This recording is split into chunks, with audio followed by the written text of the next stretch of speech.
Ser Podcast. Las 8 de hoy por hoy en Ser Podcast. Hola, muy buenos días. Todavía no hay sentencia de la amnistía, pero lo que se ha conocido de momento, que es la ponencia sobre la que debatirán los magistrados, ha dejado clara algunas cosas. Ha dejado claro, por ejemplo, que el PP estará en contra de la sentencia si es que ratifica lo que avala la ponencia. Es decir, si avala que la amnistía es legal, porque en la Constitución cabe aquello que no prohíbe y que haya aprobado el Congreso. La ponencia sostiene que no corresponde a los jueces decidir sobre las intenciones que tiene el Poder Legislativo. Y también ha dejado claro cuál será la interpretación que hará el Gobierno, que se sentirá aliviado por una sentencia que avale su ley más polémica. Esta ponencia se debatirá a partir del 24 de junio, pero se ha conocido justo en uno de los momentos más complicados para el Gobierno, a quien piden explicaciones tanto la oposición como sus propios socios por el caso de Leire Díez. Sastre, buenos días. Buenos días, Barcelona. El PSOE cree que esta ponencia engrasa su relación con Junts y, más que eso, que aleja a Junts del Partido Popular. Pero esa es una manera de verlo, porque en realidad eso no se traduce en que el Gobierno, que recuerden no presentó su proyecto de presupuestos ante las Cortes, pueda aprobar más leyes allí, en las Cortes, y despeje de esa manera la imagen de parálisis de esta legislatura. De hecho, el PSOE viene de constatar en Bruselas que Junts no va a respaldar su proyecto estrella en este momento, es decir, la reducción de la jornada laboral. Hoy por hoy noticias. Ser Podcast. Ayer habló Pedro Sánchez, aunque sin admitir preguntas, para dar el mensaje de que el Gobierno tiene un proyecto y piensa seguir con él hasta las próximas elecciones. Guillermo Lerma, buenos días. ¿Qué tal? Buenos días, Ángels. Sabe el Gobierno que si el Constitucional acaba avalando la amnistía sería un respiro para él, aunque eso no vaya a tener una traducción política inmediata con la reducción de la jornada laboral para empezar. Sí, el Gobierno ve el pronunciamiento del Constitucional como un respaldo a una decisión fundamental del Ejecutivo que espera ayude a engrasar la relación con Junts. En la Moncloa creen que en este momento hay una mayor sintonía con el grupo independentista.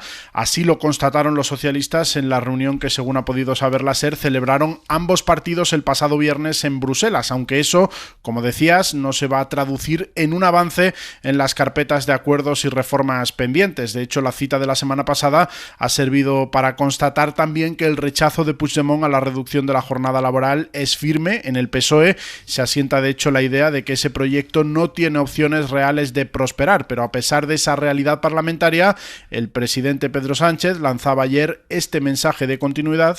Ese es el resultado de estos 7 años en los que España no ha dejado de avanzar. Es bueno mirar hacia atrás para tomar conciencia de todo lo hecho durante estos años, pero sobre todo para tomar impulso, pensando no solo en lo que queda por hacer, sino en lo que vamos a hacer desde el Gobierno durante los próximos años. El Gobierno defiende la agenda social aprobada durante estos años de mandato para intentar espantar así el relato que hace el PP de fin de ciclo político. Guillén, gracias. Hasta luego. El PP que recordó ayer lo que decían los dirigentes socialistas antes de aprobar la amnistía, que no cabía en la Constitución. Hoy nos pretenden convencer de que comprar un gobierno con privilegios es legal. Como no se prohíbe, es legal. Y yo digo que no. Comprar un gobierno con un privilegio ni es ético, ni es moral, ni es legal. Regalar impunidad a cambio de poder es corrupción. El PP suma a la amnistía los motivos por los que ha convocado la manifestación del domingo contra el Gobierno. Antes, este viernes se celebra la conferencia de presidentes y en el partido están pensando de qué manera protestan contra el orden del día que ha previsto el Gobierno. El PP no descarta nada de momento, ni siquiera un plante en la reunión que será en Barcelona. David Junquera, buenos días. Buenos días. El PP y sus autonomías están decididos a amargarle la conferencia a Sánchez. En las últimas horas han remitido una carta exigiendo la inclusión de 8 puntos en el orden del día, a saber, financiación autonómica, caos ferroviario, apagón, vivienda, control de fronteras, falta de médicos, dinero para la educación infantil o la retirada de la reforma del Poder Judicial o el Estatuto Fiscal.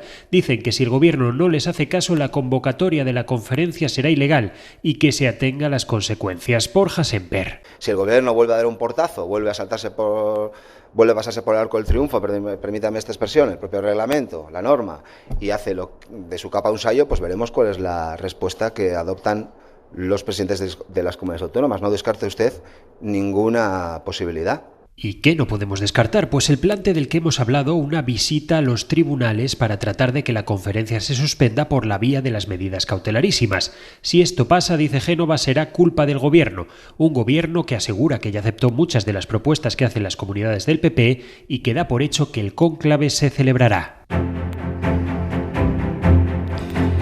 Uno de los asuntos que ha tensado las cosas dentro del gobierno son los contratos militares con Israel. Ahora el Ejecutivo va a anular uno de esos grandes contratos, el que mantenía en vigor y que implicaba la inversión de casi 300 millones para fabricar misiles. Javier Bañuelos, buenos días. ¿Qué tal? Buenos días. Y es otro de esos contratos que el gobierno decía hace unas semanas que no se podían anular.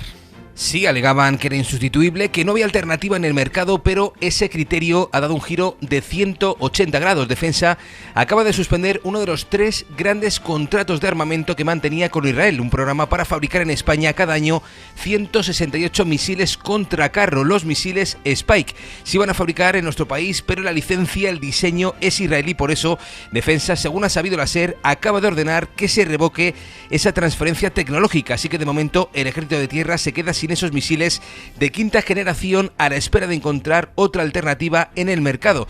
Hablamos de un programa muy costoso, 290 millones en 5 años que el gobierno había adjudicado cuando Israel había invadido ya Gaza. Un primer paso de esta ruptura se adoptó precisamente hace 2 semanas. El gobierno vetó la llegada de un carguero procedente de Israel que pretendía descargar en Cartagena piezas para fabricar estos potentes misiles que Israel ha estado utilizando en Gaza. Seguimos en Abierto, Javi, gracias.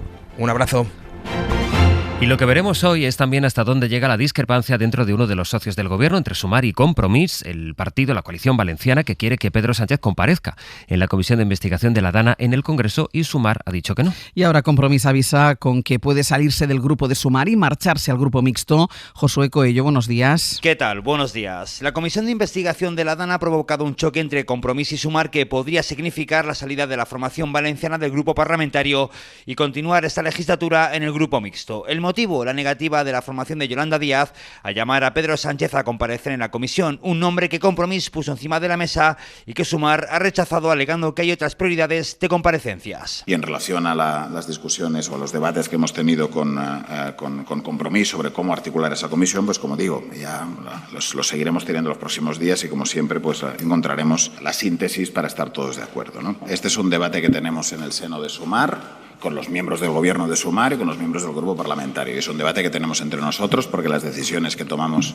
como Sumar en el grupo parlamentario y en el gobierno las tomamos nosotros. Y aunque Ernest Urtasun rebajaba el enfrentamiento, lo cierto es que el enfado en Compromís es mayúsculo. Fuentes de la coalición valenciana reconocen la decepción con Sumar y algunas facciones apuestan abiertamente por una ruptura que viene rumiándose las últimas horas. La decisión podría coger forma esta tarde cuando se reúnan sus órganos de dirección. Y hay algo más en el escenario político porque el domingo no será solo la manifestación del PP contra el gobierno. Será otra cosa el fin de semana. Vuelve a España el presidente argentino Javier Milei, que va a participar en un foro que patrocina una plataforma de criptomonedas. Buenos Aires, Berta Ravantós, buenos días. Buenos días. Javier Milei visitará España por tercera vez para participar en el Madrid Economic Forum el próximo fin de semana. Tanto el perfil de los ponentes como el contenido del evento, donde hay charlas sobre wokismo o el fracaso del socialismo, forman parte de la llamada batalla cultural que Milei está llevando a cabo en Argentina y que pretende diseminar por el mundo. En Madrid también será condecorado por el Club de los Viernes, un grupo que busca combatir una supuesta hegemonía de ideas socialdemócratas en la política y los medios de comunicación. El viaje a España se enmarca en una gira europea en la que Milei se reunirá con el Papa León XIV y con Giorgia Meloni en Italia, así como con Emmanuel Macron en Francia. Pasará 3 días en Israel, donde se verá con Benjamin Netanyahu y con familiares de secuestrados por Hamás, además de anunciar la apertura de un vuelo directo entre Tel Aviv y Buenos Aires. Hoy por hoy noticias. SER Podcast. Hoy empieza la prueba de acceso a la universidad en 15 comunidades. Desde hoy 270.000 estudiantes afrontan la selectividad, que será más práctica, que tendrá un modelo por asignatura y en la que, como les fuimos contando ayer, los profesores anticipan que se espera una bajada general de las notas por los cambios que han introducido. Sobre educación todavía hay novedades en el expediente abierto en Cataluña a una escuela de Terrassa, en la provincia de Barcelona, donde las familias han denunciado un giro ultracatólico en la nueva dirección de ese colegio. La Generalitat ha enviado un requerimiento ayuntamiento al centro para pedir que acredite que todos los docentes o todas las personas que dan clase tienen la titulación necesaria que les permite poder enseñar. Personas vinculadas a grupos religiosos ultras llegaron a la dirección del centro, que ahora ha incrementado las horas de religión y han contratado a profesores que, según los padres, han dicho, por ejemplo, que Franco también hizo cosas buenas o que Freddie Mercury se merecía morir de sida. Barcelona, Soledad Domínguez. El colegio tiene ahora 15 días hábiles para aportar toda la documentación que le reclama la consejería, que le pide pruebas de que 2 profesores tienen la formación necesaria para dar clase en secundaria y de que otros 4 tienen la titulación y la competencia requerida para dar clases en catalán. En el requerimiento se recuerda también a los titulares del centro que el proyecto educativo tiene que respetar la libertad ideológica y religiosa de los alumnos y que no se puede excluir de ninguna actividad a un estudiante porque sus padres se nieguen a pagar las cuotas, porque son voluntarias. Todo esto llega después de las quejas de una parte de las familias que, como contamos hace unos días, han denunciado que desde el aterrizaje en el centro de personas vinculadas a movimientos ultrarreligiosos, el proyecto educativo ha cambiado completamente. Las familias esperan reunirse con el prior de los carmelitas mañana miércoles y han convocado una manifestación para la semana que viene para frenar lo que ellos califican de golpe de estado ideológico en las aulas. Les hemos contado a las 7 que solo Madrid, Murcia y la provincia de Barcelona ofrecen prestación integral de 24 horas a los menores que están en cuidados paliativos, a pesar del compromiso al que llegaron hace más de 10 años las comunidades y el Ministerio. Falta atención especializada para acompañar a los niños en el tramo final de su vida. Y esa atención es noticia por el caso del pediatra de paliativos Jesús Sánchez, que trabaja en el Hospital de Cruces, en Vizcaya, y que ha sido apercibido por acompañar fuera de su horario laboral a una niña de 4 años en el proceso de su muerte. El Servicio Vasco de Salud, Osakidetza, niega que fuera una amonestación a este médico, sino una comunicación preventiva. El caso es que esto es lo que nos ha contado sobre la situación de este tipo de cuidados en el conjunto del país el presidente de la Sociedad de Cuidados Paliativos Pediátricos, que se llama Álvaro Navarro. La inequidad que existe en España y la falta de cumplimiento de un derecho que está reconocido por el Ministerio de Sanidad y por las comunidades autónomas. Y eso es lo que está generando que profesionales del calado como el doctor Sánchez Sanit al final se quemen, no por la dureza del trabajo, simplemente por ver que no tiene el apoyo de sus autoridades. Ha vuelto a pasar, al menos 20 palestinos han muerto por fuego israelí esta mañana mientras esperaban para el último reparto de alimentos en Gaza, según medios palestinos.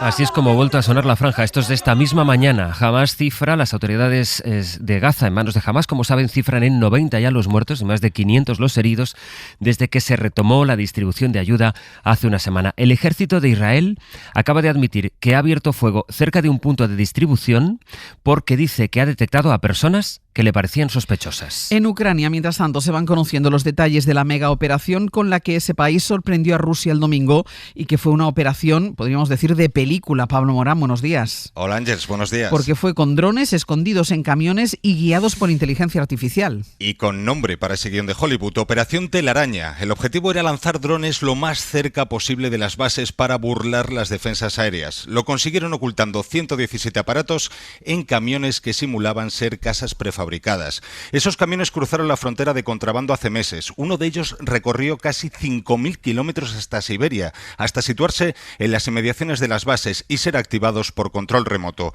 Una operación brillante, según Zelensky. We also have stronger tactical solutions. Our operation Spiderweb proved that.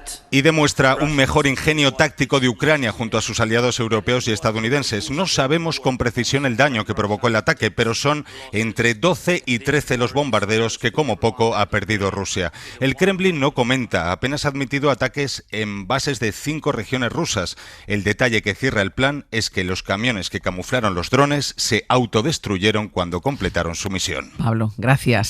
A ti, hasta luego. El primer ministro de Polonia, el expresidente del Consejo Europeo, Donald Tusk, se someterá a una moción de confianza después de la derrota de su candidato este domingo en las elecciones presidenciales. En esos comicios ganó Karol Nawrocki, del Partido Ley y Justicia, formación que ya ocupaba la presidencia de Polonia. Pero esa victoria, según Donald Tusk, va a complicar ahora la gobernabilidad en un país que es clave en el este de Europa. Además de la moción, ha presentado también planes de contingencia en caso de que la cohabitación sea complicada. Es una información de Victoria García. En una declaración televisada en horario de máxima audiencia, afirmó que quería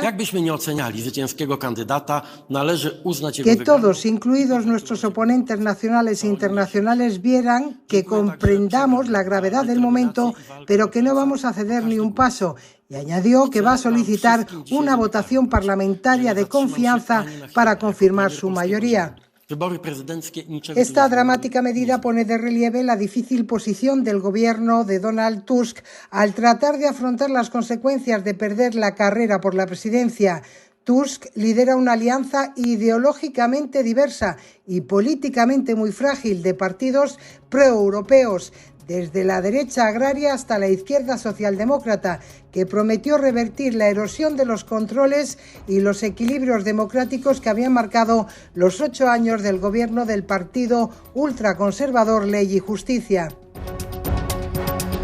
Y en la agenda del día, un juzgado de Leganés ha citado hoy a declarar como testigo al exconsejero de Políticas Sociales de la Comunidad de Madrid, Alberto Reyero, en la segunda causa judicial contra exaltos cargos del Ejecutivo de la Comunidad de Isabel Díaz Ayuso por la gestión de la pandemia en las residencias, los llamados protocolos de la vergüenza. Dijo Reyero en su día, en 2020, que esos protocolos no eran ni éticos ni legales. Y en 10 minutos el abierto. Esta mañana vamos a compartir nuestra mesa de análisis junto a Ignasi Guardans, Cristina Monge y José María Lasalle. Para no perderte ningún episodio, síguenos en la aplicación o la web de la SER, Podium Podcast o tu plataforma de audio favorita.